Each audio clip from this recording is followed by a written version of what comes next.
Joined now on the show by Moose Jaw Warriors forward Alarie. Eric, how are you doing?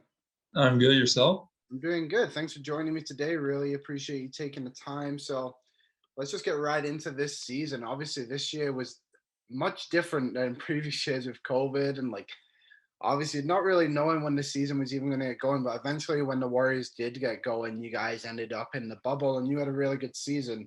You're almost a point per game player, and you pretty much hit your point total from the season before in like 40 games less. What do you think you did this season to become a more dominant player on the ice and become more of an offensive threat for the team? Right. I felt more confident out there. Being a second year player, you know what to expect on the ice, you know the speed of the game. And for I scored more goals this year than I did last year, quite a few last games. So I thought I just went more to the net, banged in those rebounds, and I was just more aggressive with the puck. And that was my mentality this year, to shoot the puck way more. And that actually helped me quite a lot. So. Was that something you worked on in the off season, or do you think that just kind of came, like you said, then you played with a bit more confidence? Do you think just getting familiar with the league was what helped you the most? Yeah, for sure. For the start of the year, my coach, Mark Alarie, told me that he was going to rely on me to score goals. And he said, "You have one of the best shots on the team, so just use it as much as you can." And that that was huge for me. I was more confident after that, and I was more willing to shoot the puck instead of just passing whenever I had the chance. So yeah, I think the confidence had a lot to do with it. Hmm.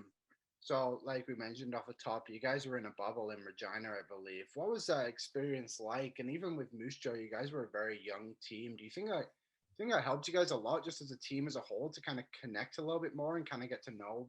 Obviously, you guys were on the team last year too, but get to know the new guys that have joined the team as Yeah. well and build up more chemistry. Yeah, we had quite a bit of new faces on the team this year, and we didn't have a long training camp. We had, I think, 7 days, so we didn't get to know them really much. And just being able to live together, eat together, do everything together, it got made us know each other way better. And like that, we could have more confidence in each other, and I think that helped us along the bubble. Hmm. So when you guys weren't on the ice in the bubble, what were you able to do? Like we saw the NHL, they had like ping pong tables and what do they call it, the prison yard or something? I think so. Yeah, well, there we were pretty much we had to stay in our dorms up there, but we had a lounge where we could play ping pong. We had a pool table that we played quite a bit on, and I know some guys like to play on their consoles, either Xbox or PS4, and there were a few of us that like to play cards, so that's where I played mostly. So when obviously with COVID, we were a little unsure when the season would even get going. Like you played for the Blizzard in the MJHL for one game. What was your experience like with them? And did you kind of find it a little difficult? I know I spoke to Dylan Gunther, who plays for the Oil Kings, and he played for the Show Park Crusaders in the AJ, and he said the style was a lot different and it kind of helped him. Do you kind of feel like it was different for you, or did you fit in well? Yeah, I hadn't played a game in like 6 or 7 months at that time, so just getting my feet wet was good for me. Style of play, I know it was way faster than I expected.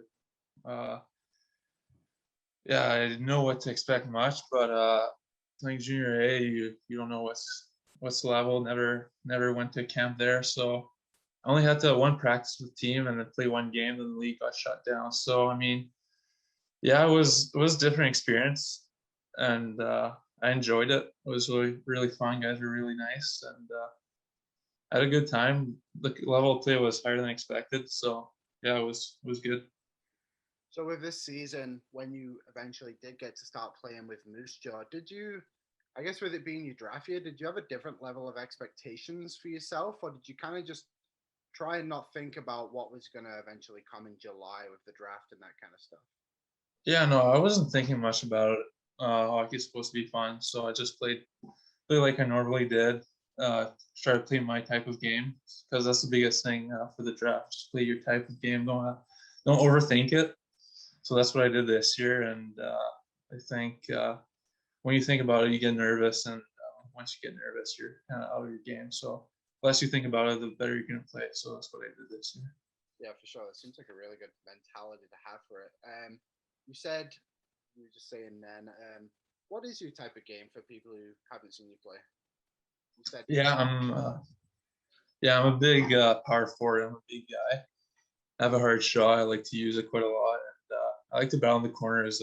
Those 50-50 pucks, I like to win most of those battles. I take pride in winning them, and I like the around the net and get those greasy goals in. So yeah, that's how I play. I was also looking at your elite prospects too, and you don't really take a lot of penalty minutes. And for, like you said, you're a power forward, and you like to kind of dig into those corners and get into those areas. Is there something you do to, I guess, you're obviously more effective on the ice than you are in the penalty box. Yeah, So is it something you do to just like not go in there? I guess. Like, what is it that you do? yeah. Well, you can't really score from the penalty box, so that's that's why I don't like to go in there. I know.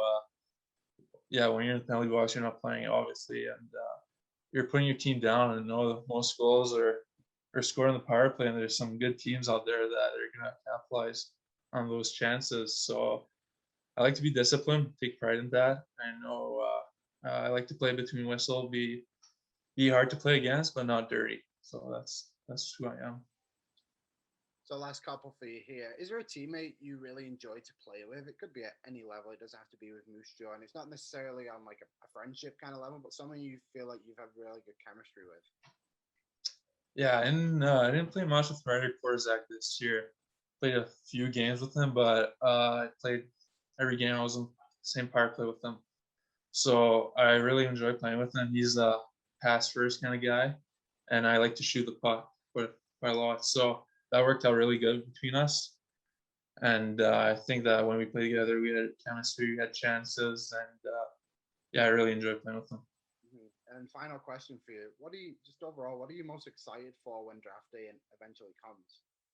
Yeah, I it's been an exciting day for sure for everybody, for me, my family, my friends. It's something that I've worked on for since I started skating, since I was 2 years old. So just something I'm gonna really enjoy. It's gonna be super fun. I just can't wait, and we'll see what happens there. Yeah, well, best of luck with that on draft day is coming up pretty quick here. I'm sure you're counting down the days too. And thanks a lot for joining me today.